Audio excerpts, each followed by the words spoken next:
এক পুকুরে দুটি হাঁস এবং একটি কচ্ছপ বাস করত। তাদের মধ্যে গভীর বন্ধুত্ব ছিল।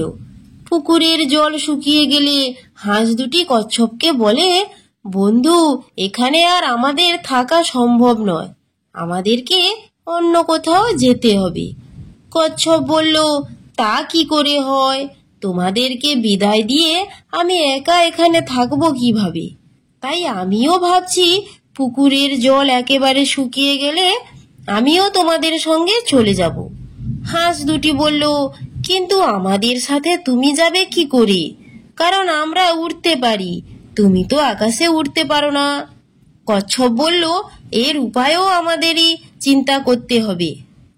হাঁস দুটি বুদ্ধি করে একটি কাঠি এনে কচ্ছপের মুখে দিয়ে বলল, একে কামড় দিয়ে শক্ত করে ধরে রাখো, কোনো কথা বলবে না, তাহলে তুমি মাটিতে পড়ে যাবে। এই বলে দুদিক থেকে দুই হাঁস কাঠিটি ঠোঁটে চেপে ধরে আকাশে উড়ল। যাওয়ার পথে ওরা এক গ্রামের উপর দিয়ে যাচ্ছিল। লোকেরা এভাবে তাদেরকে উড়তে দেখে চিৎকার করে বলতে শুরু করলো, আরে কি মজার ব্যাপার, দেখো দুটি হাঁস একটি কচ্ছপকে নিয়ে উড়ে যাচ্ছে।